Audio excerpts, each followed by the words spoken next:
문제는 이제 경찰과 중수청, 그다음에 공수처 이 세 기관이 수사에 이제 최종 종결권까지 다 가지게 됐는데 일반 범죄에 대해서도 경찰이 수사 종결까지 다 할 수 있고 수사 개시도 다 할 수 있고 그렇게 돼서 권한이 엄청 커졌는데 그에 대한 상응하는 책임을 질 수 있냐, 마음의 자세가 돼 있느냐 다른 문제 같아요. 저도 변호사 오랜 세월 동안 했지만 검찰은 물론이고 경찰도 수사 못 믿겠더라고요. 내 입장에서. 저는 보통 개인 간의 분쟁이 민사 분쟁과 형사 분쟁이 뭐 동시에 발생하잖아요. 그래서 저는 절대 고소하지 못하게 전혀 다른 사건을 많이 만들어가지고 오더라고요. 법원은 경찰이나 검찰의 공적 결정을 일단 존중하다 보니까 제대로 된 재판이 아니라 왜곡되더라고요. 그래서 평생 아예 못하게 민사 분쟁과 관계되면 못하게 권장을 했는데 불신이 지금 상태에서 완전히 해소된 건 아니에요. 저 개인적으로도. 뭐 개인의 감정이 중요한 건 아니지만 일반 국민들의 심정도 상당 정도 그런 측면이 있거든요. 그러면 이제 수사에 대한 종결권, 이게 어떤 사건이라고 하는 게 아무거나 경위 사건도 있지만 대개의 경우는 개인이나 회사나 무슨 법인이나 인생과 운명을 결정을 하는 경우가 많거든요. 심지어 가해자가 피해자 되고 피해자가 가해자 돼가지고 감옥 가고 막 돈 뺏기고 전 재산 뺏기고 막 이런 경우도 있더라고요. 보니까. 그런 엄청난 권한을 가졌으니 그에 상응하는 책임을 져야 되는데 지금까지 예를 들면 수사에 관한 비리를 저질렀다 이러면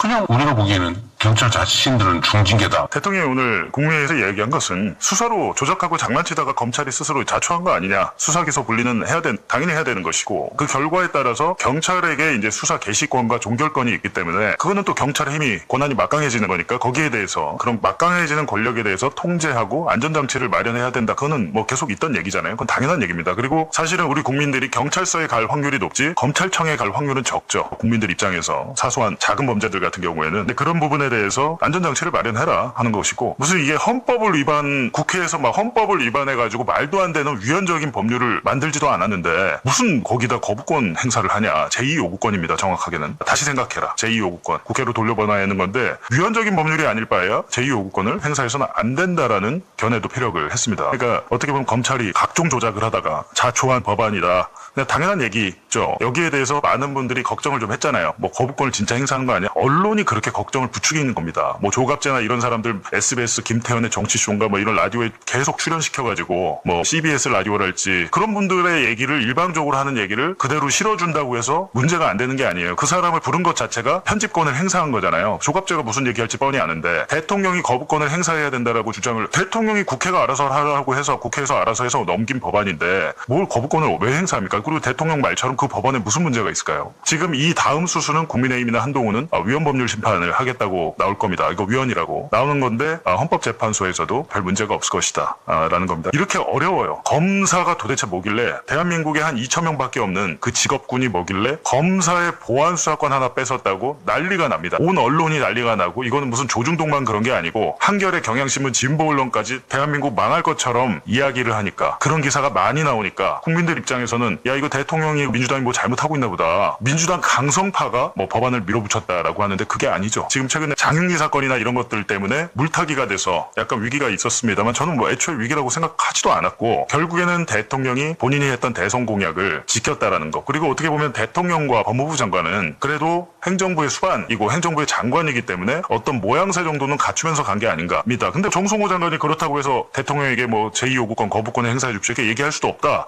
라고 한 거잖아요. 그러니까 정성호 장관은 남은 검찰청 지금 하위 법령이 190개가 있다고 하는데 190개를 수정을 해야 된답니다. 지금 할 일이 많으니까 2달 동안 다 할 수 있을지 모르겠습니다만 부지런히 해서 하면 좋을 것 같습니다. 이거 진작에 끝내놨으면 지금 이 상황에서 이것 때문에 갈등이 없어도 되는데 증시도 잘 나가다가 증시가 막 꺾이고 폭락하는 상황에서 지금 민주당 내부의 뭐 전당대회 분열의 싸움에 난리 나는 상황에서 형사소송법 개정안까지 또 갑자기 화두가 돼가지고 당 내부가 쪼개지고 지금 트리플 악재가 겹친 상황인데 질질 끈 탓이죠. 정성호 장관은 빛의 속도로 형사소송법이 개정됐다고 하는데 아니죠. 빛의 속도로 했으면 올해 초나 작년 말에 끝냈어야죠. 빨리 안 해가지고 지금 이 지경이 된 거거든요. 근데 거기에 대해서 일단 시행을 하면서 대통령의 말처럼 시행 전에도 계속해서 다듬어가면서 경찰을 제대로 견제하고 부패경찰, 사건 덮는 검찰, 무능 경찰에 대해서도 견제할 수 있는 방안을 해야 되는데 제가 하나 걱정되는 것은 아직까지 지금 그 변수가 나오지는 않고 있는데 검사들과 검찰 수사관들이 손을 잡고 거리로 뛰쳐나올 경우 우리 전에 의대 증원할 때 물론 그분들은 공무원들은 아닙니다만 의대 증원할 때도 굉장히 힘들었어요. 그 전문직들 머릿수가 제한되어 있는 전문직들이 들어 누웠을 때 정부가 통제하기 어렵습니다. 결국 지거든요. 윤석열이도 그거 잘못 건드렸다고 아마 생각을 했을 거예요. 저거 괜히 건드렸다. 왜냐면 걔들은 대부분 내 편인데 나를 찍어준 애들인데 쟤들을 괜히 건드려가지고 난리가 났다.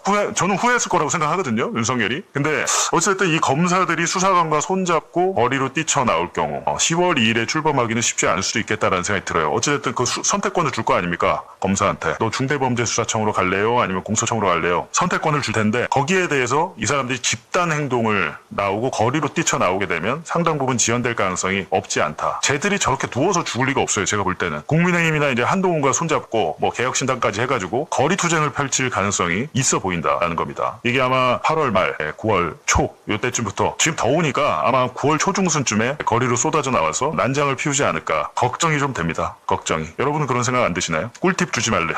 검찰한테 꿀팁 아닙니다. 쟤들은 저러고도 남는 애들이고 거부권을 대통령이 거부했다. 확실히 이제는 국민의 의결이 되고 조금 있으면 이제 공포가 되니까 이 부분에 대해서는 더 이상 싸우지 않았으면 좋겠습니다. 매듭을 지었으면 좋겠습니다. 이걸 가지고 뭐 한동훈 같은 사람은 계속해서 토론을 하자 그러는데 영화 다 끝났는데 무슨 토론을 합니까? 영화 다 끝났는데. 도대체 무슨 일이냐? 갑자기 왜 이재명 재판 지우기법이지?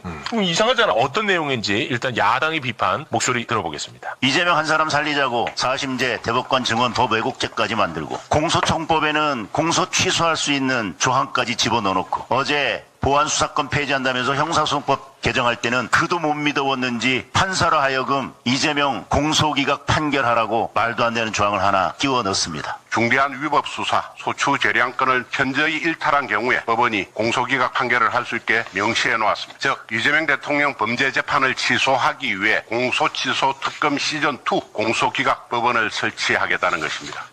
공소 취소 단어는 많이 들었잖아. 공소 취소 많이 들었죠. 공소 취소는 뭐냐? 검찰이 공소를 무효화시키기 위해서 공소를 그냥 취소해버려요. 검찰이. 검찰에서. 됐죠? 네.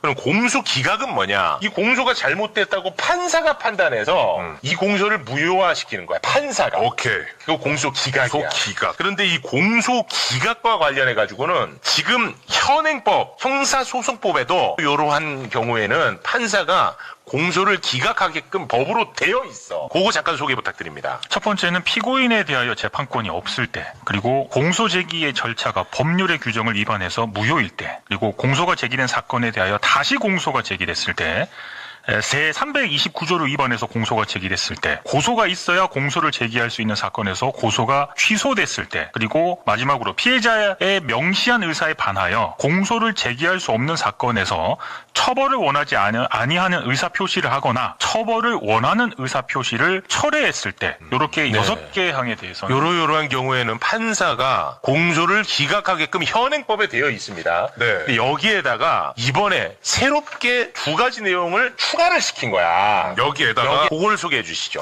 중대한 위법 수사에 의해서 공소가 제기됐을 때, 이게 추가가 됐고요. 또 하나는 검사의 소추 대량권을 현저히 일탈해서 공소가 제기됐을 때. 박수찬 씨. 네? 자, 요 개주 띄워주시고. 중대한 위법 수사를 통해서 기소되고 공소가 유지돼. 그럼 판사가 그걸 알았어. 그럼 공소 기각해야 되지 않겠어? 당연한 거 아니에요, 근데? 너무 당연하지, 사실은. 네. 아니, 잘못된 거를 그럼 공소를 기각해야지. 근데 이를 두고 민주당 패널들도 김용민, 박은정이 이 일을 왜 자꾸 그르치냐. 가만히 있으면 될 텐데라고 엄청나게 비판을 하고 있습니다. 거의 대부분의 언론도 다 그렇고요. 부연을 부탁드립니다. 일단 다 틀린 얘기고요. 정점식 원내대표는 저렇게 얘기하니까 동료 의원한테 멱살 잡히는 겁니다. 아니, 멱살 잡는 건 옳지 않아. 멱살 잡는 건 옳지 않아. 그만큼 틀렸다는 얘기를 제가 비유적으로 표현한 겁니다. 멱살 잡힐만 했어요. 저런 얘기를 하는 거 보니까. 말도 안 되는 얘기를 하고 있어요. 자, 일단 공소 취소 얘기를 뭐 하기 전에 이거 먼저 좀 말씀드릴게요. 아니, 네. 공소 기각 말씀드리기 전에. 네. 공소 기각이 되면 사건이 그 기소는 끝나는 건데 다시 기소를 할 수 있을까 없을까가 궁금하실 수 있잖아요. 가능합니다.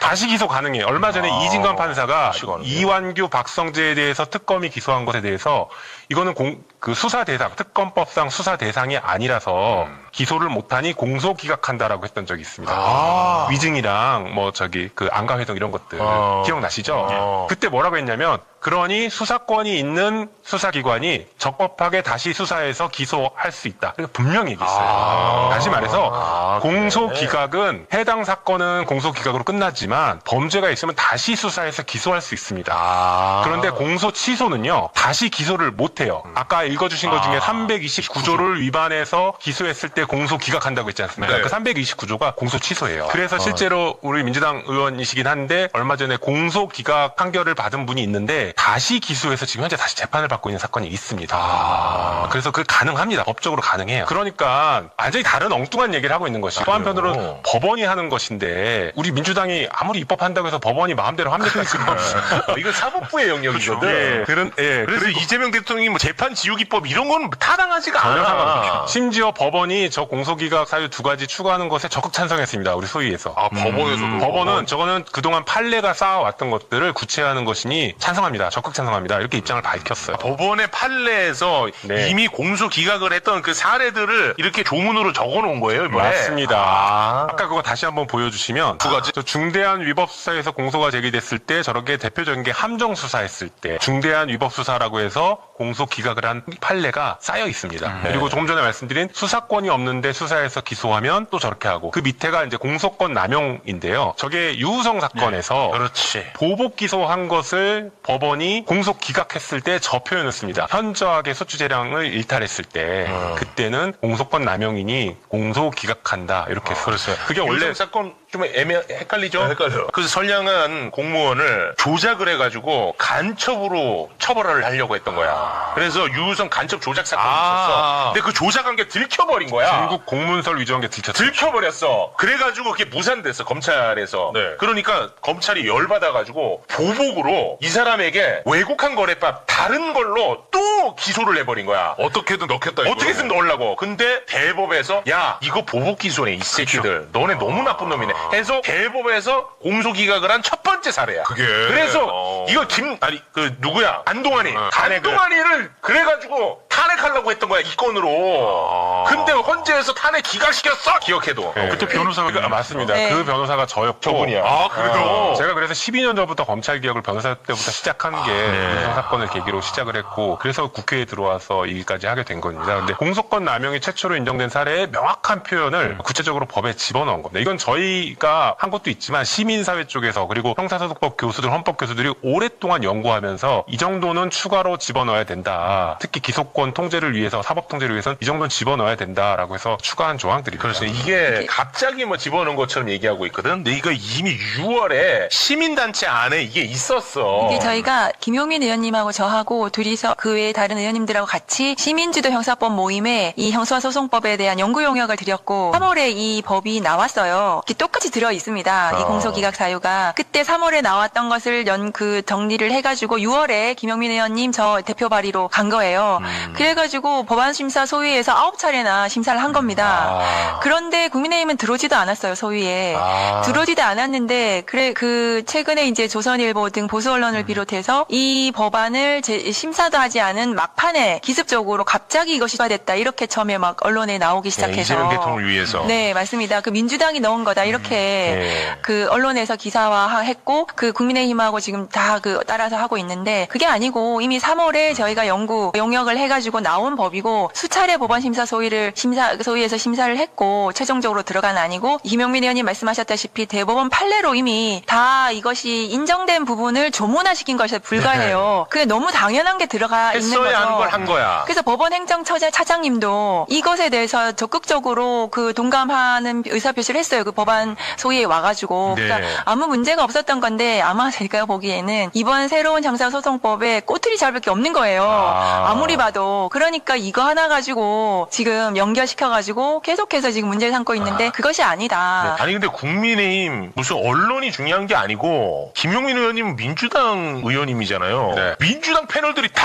이거 두번 씹고 있어 이걸로. 알지? 그러니까 내용에 대해서 공부도 안 해. 그러니까 이제 이런 거죠. 국힘이 문제 제기하고 정치 쟁점화되니 그것을 처음에 얘기하는 사람들이 괜히 미운 거일 거예요, 그분들은. 근데 그렇게 하시면 안 되고 필요하면 저희한테 그 내용을 좀 확인하시고 이게 어떤 의미였는지 좀 점검하시고 나서 좀 방송에 나가서 얘기해 주시면 좋지 않을까 네. 아쉬움은 있습니다. 그러니까 처음에는 민주당에서 이 법에 넣었다. 공소기각 사유를 갑자기 기습적으로 넣었다. 막 이러다가 찾아보니까 박은정도 있네? 맞아요. 그럼 다른 당, 조국혁신당 박은정도 발의했는데 그럼 민주당하고 이게 민주당이 기습적으로 넣은 게 아니잖아요. 그렇게 하니까 이게 지금 또 그 말이 안 되는 꼬이는 거예요. 지금 이 법안에 안 대해서. 보여요. 지금 이제 김용민, 박은정 지금 역적돼 있어요. 아니, 제가- 썸네일 한번 봐. 궁금한데요? 다 김용민, 박은정으로 다 지금 새로운 연결돼 있어요. 형사소송법이 마음에 들지 않는 겁니다. 근데 국민들은. 지금 방금 말씀하신 것처럼 국민의힘 그리고 보수 언론 뭐 일부 우리 뭐 당 패널도 그렇게 하고 있다고는 하지만 그 흐름을 보면 이게 기득권 카르텔이 그만큼 공고한 겁니다. 사실 이 맞습니다. 검찰개혁법은 단순히 권력기관 하나에 대한 개혁법이 아니라 이 오랫동안 이어졌던 기득권 카르텔 해체 신호탄이거든요.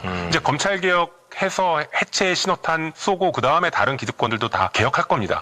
그러니 자기들의 가장 큰 방어막이었고 가장 강력한 군대였던 검찰이 여기서 무너지면 핵심이죠. 그 다음도 자기들도 쉽게 무너진다고 생각해서 지금 기득권들이 총동원돼서 어떻게든 흠집내고 방해하고 있는 것입니다. 이제 정말 목전에 와 있습니다. 오늘 그 형사소송 개정안 과 관련해가지고 혹시 뭐 짚어주실 부분 있으면 네. 짚어주시면 그래서 제가 좀 좋겠습니다. 국민들께 좀 설명하는 네네네. 자료를 가져왔는데 1번 좀 올려주시면 네. 이제는 검사는 수사하지 않는다. 경찰에 대한 수사가 완결성 있고 신속하게 이루어질 것이다. 그래서 이번에 공소청 검사는 경찰에 대해서 보완 수사 요구를 통해서 보완 수사를 합니다. 보완 수사는 필요하죠. 네. 왜냐하면 한 번에 경찰 수사를 끝낼 수가 없으니까 그렇죠. 필요한 경우에 보완 수사 요구를 하지만 1개월 이내에 반드시 하도록 그래서 짧게 신속하게 하도록 하고요. 그리고 또 만일에 그 1개월보다 너무 길어. 그럼 하루 만에 이틀 만에 혹은 뭐 일주일 만에 긴급한 보완 수사 요구도 가능하다. 그리고 그렇게 내려가더라도 검사는 형사사법정보 시스템 킥스에 사건 번호를 그대로 가지고 있으면서 그 검사가 사건을 책임지는 책임성. 그러니까 사건 책임제를 만들었습니다. 그래서 이 사건 번호가 유지되기 때문에 핑퐁이 방지되는 이렇게 만들었습니다. 그리고 또 이 기록이 사건 보완서 요구를 하면서 넘어가면 이것은 또 빨리 안 되는 거 아니야? 이런 우려가 있어서 사건 기록을 경찰에게 다 주지 않고 사건 기록은 검사가 가지고 있으면서 추안의 형식으로 공소시효 뭐 하루 이틀 남아있는 거 구속사건 일주일 이내에 하는 경우는 경찰에게 추안하라고 경찰 사건 기록은 그대로 가지고 있으면서 경찰이 추가로 새롭게 조사하는 것들은 추가로 보내라는 추안 제도를 마련했습니다. 추안이 뭐예요? 추안이라는 건 추후에 보완한다. 아, 이것을 추후에 보완한다. 추안이라는 제도인데요. 단어가 어려운 게 아니라 말을 많이 줄였네.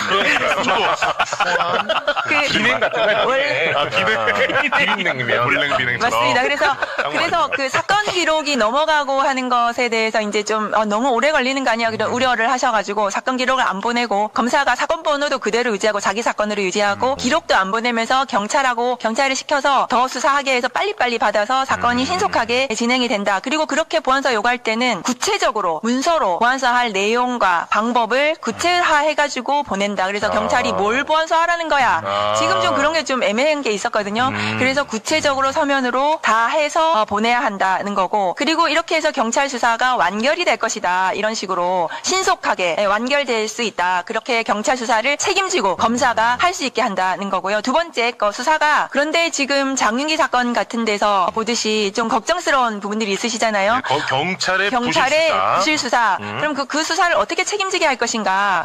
그 보완서 요구를 제대로 하지 않는 경찰에 대해서는 징계를 검사가 요구하게 하고 또 그 경찰이 보완 수사하는 것이 검사가 생각하기에 좀 우려스럽다. 그 경찰이 맡는 게 부실하게 하거나 사건을 제대로 하지 못할 우려가 있으면 직무 배제하고 상급 수사관서에 보내거나 아니면 다른 수사기관을 지정해서 그 사건을 수사하도록 예를 들어서 이렇게 다른 했습니다. 수사기관이라 하면 어떤 데를 다른 얘기하는 수사기관은 뭐 중수청이 될 수도 있겠고 어쨌든 다른 공수처가 될 수도 있겠고 공수처. 어쨌든 다른 수사기관에 보낼 수도 있다는 네. 것이고 그리고 이 모든 사건 기록은 이제는 암장이 안 된다. 원래도 이제 사건 기록을 킥스 형사사법 정보 시스템에 모두 다 입력하도록 되어 있는데 이번에는 완전히 법조문으로 명문화해가지고 사건 은폐는 없다. 모든 수사 기록은 형사사법 정보 시스템에 모두 입력하도록 법문에 빠짐없이 이런 표현은 잘 안 쓰는데 저희가 이번에 형사소송법에 빠짐없이 이 문구를 넣었습니다. 그래서 빠짐없이 모두를 전자기록화하도록 했습니다. 전자기록으로 하도록 했고 이번에 또 장윤기 사건에서 보듯이 검사가 사건을 이렇게 보다가 경찰이 뭔가 이렇게 이상한 경찰이 유착.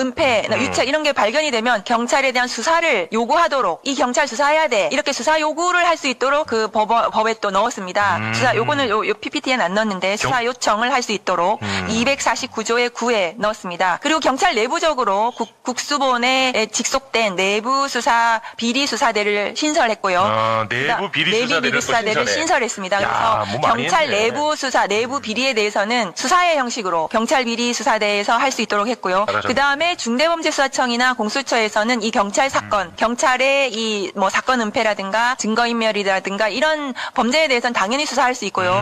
저희가 또 이번에 최근에 사법개혁의 하나로 법왜곡죄를 만들었잖아요. 그렇습니다. 이 법왜곡죄가 경찰이 수사를 왜곡하거나 은폐하거나 인멸하지 않도록 그렇게 하는 경우에 반드시 꼼꼼하네. 법왜곡으로 처벌할 수 있도록 수사의 책임성을 강화했습니다. 그 이번 자료는 다시 한번 좀 눈에 익혀 놓으면 좋을 것 같아요. 보니까 꼼꼼해. 뭐 직무 배제도 시키고 징계 요구도 하고 상급 수사기관에서 다시 수사할 수 있게끔 해놓고 그다음에 전자기록으로 남기고 경찰 내부 비리 수사대 만들고 그다음에 중수청, 공수처에서 경찰 비리 수사하게 하고 꼼꼼하다. 그러니까 경찰 내부의 경찰 수사에 대한 걱정을 하고 계시기 때문에 경찰 수사를 이렇게 통제를 한다.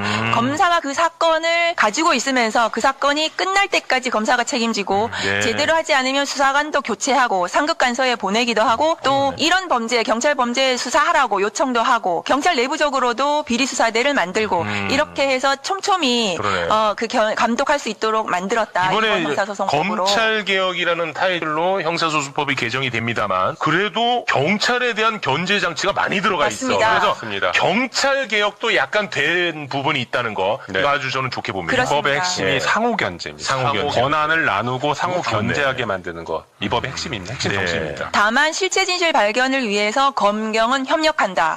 협력의 그래서 의무. 보안 수사 요구를 하고 그 보안 수사의 충실, 완결성을 기하기 위해서 검경이 서로 사전에 보안 수사가 끝나면 사전에 협의하도록 그렇게도 만들어놨습니다. 네. 그래서 이 정도 수사하면 충분한지 검사가 오케이해서 기소할 수 있도록 그렇게 만들어놨습니다. 네. 그리고 마지막으로 우리 이제 피해자 고소인 고발인 피해자들의 권리를 보호하기 위한 부분이 좀 부족하지 않나 네. 이런 우려들이 그런 지적이 있어서 있었죠. 이 세 번째 제가 만들어 온 걸 보여드리면 우선 수사 개시를 하고 수사 중에 그럼 피해자는 어떤 권리를 가지게 되는가 이걸 신설했습니다. 이것을 법령 위반이나 인권 침해 현저한 수사권 남용에 대해서는 시정 조치 요구 이건 검사에게 신고할 수 있습니다. 피해자가. 검사에게. 그 경찰의 이 잘못에 대해서 검사에게 신고하고 또 피해자가 생각하기에 이 경찰이 한 6개월 이상 수사가 제대로 진행이 안 된다. 혹은 뭐 압수수색을 제대로 안 한다. 그리고 내 권리를 침해한다.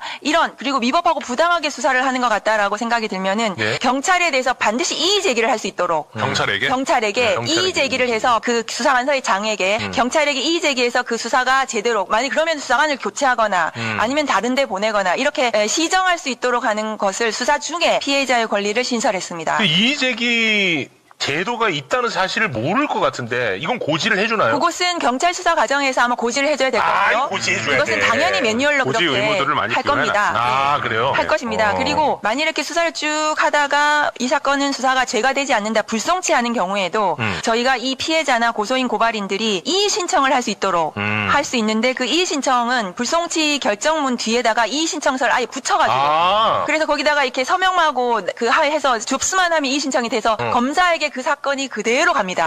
주의 이의 신청을 좋네. 하면 이의 신청을 하기만 하면 근데 그동안은 이의 신청서가 없으니까 이의 신청 제도 자체를 모르고 그렇겠죠. 그래서 피해자나 고소인들이 그 이의 신청을 못하는 경우가 꽤 많았다고 해요. 제도가 있는데도 불구하고 그러면 우리 서영교 법사위원장님께서 그러면 불소 결정을 통지할 때 뒤에다가 붙여가지고 이의 신청서 서식을 붙여서 고소인이나 피해자한테 드리면 그러면 거기 서명해가지고 그 경찰에 접수하면 그 기록이 그대로 검사에게 송치가 되는 이렇게 제도를 바꿨습니다. 이건 진짜 잘했다. 내가 피해자야. 내가 고소를 했어. 그런데 이놈이 이거 처벌 세게 받아야 돼. 기다리고 있는데 불송치가 날라와. 나에게. 그럼 열받을 거 아니야. 최욱 씨 고소하신 거 불송치입니다. 불송치했습니다. 근데 뒤에 이의 신청서가 있어. 같이. 내가 열받아? 그럼 이의 신청하는 거야. 그럼 이게 검찰로 간다는 거죠. 바로 그 모든 사건 기록이 사건 자체가 검찰에 갑니다. 잘했다 이거. 검사가 진짜. 모두 다 들여다볼 수 잘했다. 있습니다. 그리고 그런 경우에 그 피해자나 고소인들이 근데 왜 불송치를 했는지 나 사건 기록을 좀 보고 싶어. 네네네. 누구를 조사했고 누가 나한테 거짓말을 했는지 알고 싶다고 네네. 하는 경우에 네. 열람 등사를 할 수 있도록 했습니다. 잘했다. 수사관계 기록을 모두 다 열람 등사 신청을 해서 잘했네. 그래서 이의 신청을 할 때 꼼꼼하게 누가 무슨 거짓말했고 검사에게 그렇게 이의 신청할 수 있도록 아이고. 열람 등사 신청권도 신설했습니다. 잘했다. 그 피해자들이 계속 요구하던 거였고요. 그리고 그러면 검사가 사건 기록을 쭉 보잖아요. 이 송치된 사건에 대해서 불송치됐지만 이의 신청해서 사건이 왔으니까 네네네. 검사가 이렇게 쭉 보다가 네.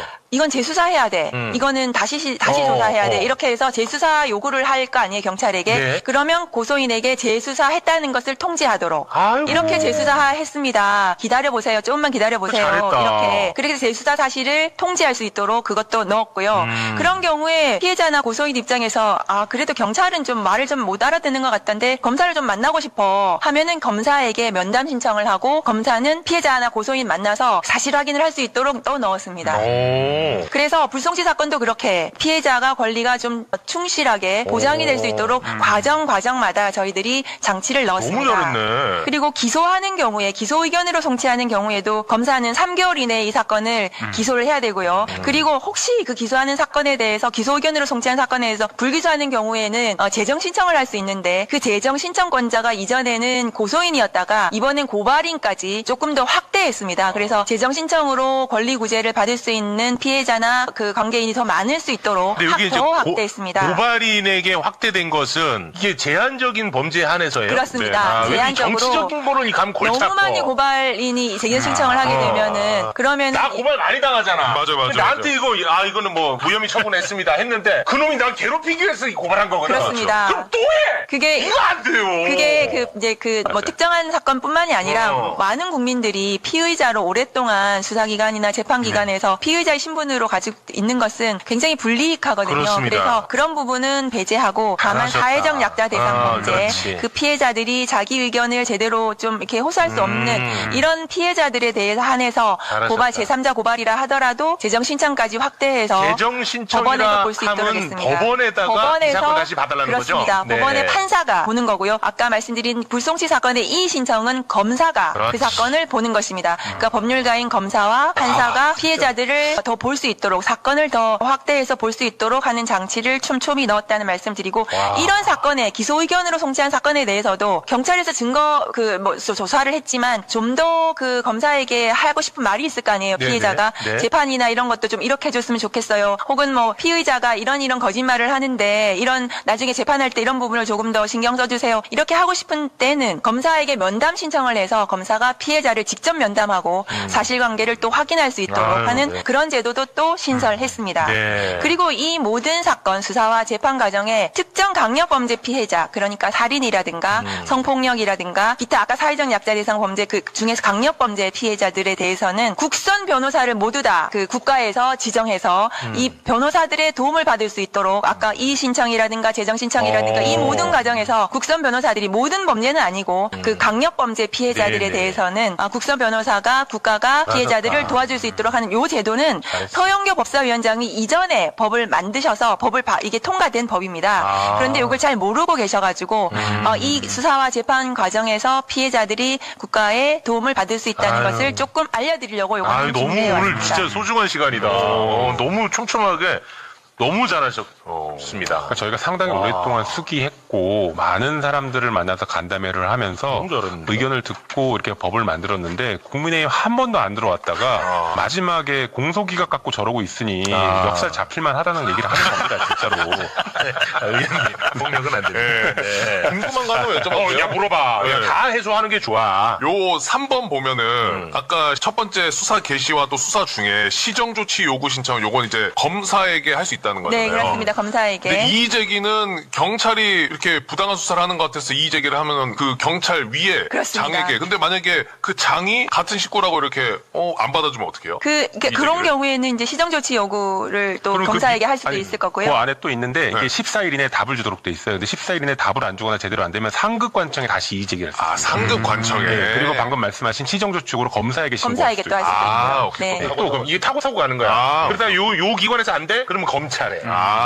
그리고 잘 안 되면 나중에 보완 수사를 요구할 때 검사가 그 해당 그 수사 관세 안 하겠죠. 이런 것들이 잘 시정이 안 된 기관이니 다른 기관에게 보완 수사 요구를 할 수도 있겠죠. 그렇습니다. 촘촘하게 길들이 열려 있습니다. 열려 있어. 이게 네. 계속 여기 안 돼, 여기 안 돼, 여기 안 돼, 다른 기관 검찰. 그리고 여기에 논의 안 된 건데 수사심의위원회라든가 네. 사건심의위원회라는 게 별도로 있습니다. 이렇게 경찰 단계에서는 수사심의위원회라는 것을 별도로 둬서 해당 사안에 대한 송치 여부 결정 이런 것들 중요한 결정을 할 때 시민들이 참여해서 기록을 보고 사건 설명을 듣고 판단하는 절차가 있고 일종의 배심원 비슷한 제도인데 그게 있고 검찰 단계에도 공소청법에 사건심의위원회라는 것을 두어서 영장 청구나 기소 여부와 관련돼서도 국민들이 직접 판단할 수 있는 길도 열어두었습니다. 알겠습니다. 촘촘하다. 그러니까요. 근데 지금 이제 너가 집에 가서 보면은 모두가 다 이제 공소기각 관련해갖고 난리를 치고 있어. 너가 보면 알 거야. 근데 들어보니까 문제될 게 하나도 없지. 사법부에서도 이걸 동의했다잖아. 법원 행정처장님께서 맨 마지막에 이렇게 말씀하셨어요. 좋은 법을 만들어 주셔서 감사하다. 이렇게 말씀하셨습니다. 법사위 전체회의 때 마지막에 이렇게. 왜냐 판례를 근거로 해서 조문을 넣었을 뿐이니까. 맞죠? 공소기각도 맞습니다. 그렇고 형사소송법 전체에 대해서 법원 행정처에서는 좋은 법을 만들어 주셔서 감사하다 이렇게 아유, 고맙습니다. 근데 뭐 보수 언론들이 그러는 거는 이해를 하겠는데 흔히 말해서 이제 경향이나 한겨레 이런 쪽에서는 좀 꼼꼼하게 평가를 해볼 수 있지 않나라고 생각을 했거든요. 네. 근데 오늘 뭐 기사나 사설을 보면서 약간 어이없었던 게 네. 왜 오해 다들 짓을 하냐. 다들 짓을 다 하냐. 그거야. 약간 이런 취지로 다 그렇게 한다니까. 난 아니 그게 이건 뭐냐 이건 대체. 네.